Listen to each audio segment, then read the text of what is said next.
दंडवत प्रणाम. बंधूंनो, आपण या आजच्या व्हिडिओमध्ये बघणार आहोत की जे स्वामींनी चतुर्विध साधन सांगितलेले आहे ते चतुर्विध साधन म्हणजे स्थान, प्रसाद, वासनिक, भिक्षुक अशा प्रकारे हे चतुर्विध साधन आपल्याला स्वामींनी या सन्निधानामध्ये सांगितलेले आहेत.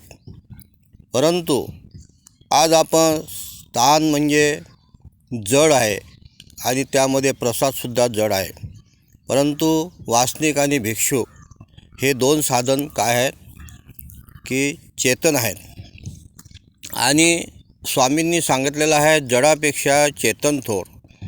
तर असं का म्हटलेलं आहे की ज्या चेतनाच्या ठिकाणी क्रिया पूर्णत्वात जाण्याची आणि चेतनाच्या ठिकाणी जे ज्ञानशक्ती असते ती ज्ञानशक्ती आपल्याला काय करते की ज्ञान देऊन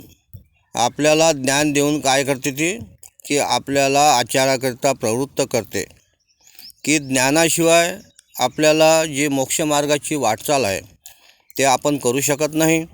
म्हणून गृहस्थाश्रमात नामधारक वासनिकांना ज्ञानाची गरज आहे. आणि ते ज्ञान आपल्याला कुठून मिळणार आहे तर अधिकरणाते अधिकरून आणि अधिकरणाकडूनच आपल्याला सन्निधानामध्ये ते ज्ञान प्राप्त होत असते. परंतु असं पाहण्यात येते काही मंडळी स्थानावर दर्शनाकरिता येतात. स्थानाचा खूप वेध असतो परंतु मार्गाचा वेध नसतो. आपल्याला ज्याप्रमाणे स्थानाचा वेध आहे तसंच मार्गाचासुद्धा आपल्याला वेध असला पाहिजे.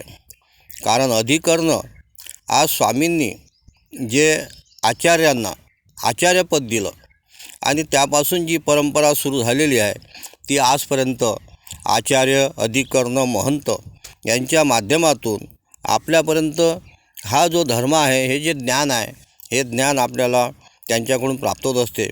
तसेच त्यांनी परमेश्वराचे आभार जोडलेले आहेत आणि ते आभार जोडल्यामुळे त्यांची जी प्रसन्नता आपल्यावर असते किंवा दर्शनाचा जो आपल्याला लाभ असतो तो अत्यंत महत्त्वाचा असतो.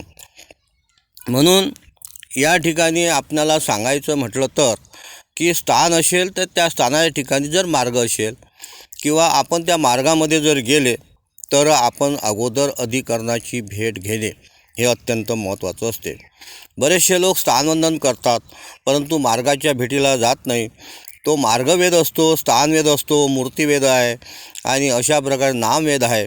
अशा प्रकारचे ज्या प्रकारचे 4 प्रकारचे वेद आहेत त्याच्यामध्ये मार्गवेदसुद्धा अत्यंत महत्त्वाचा आहे.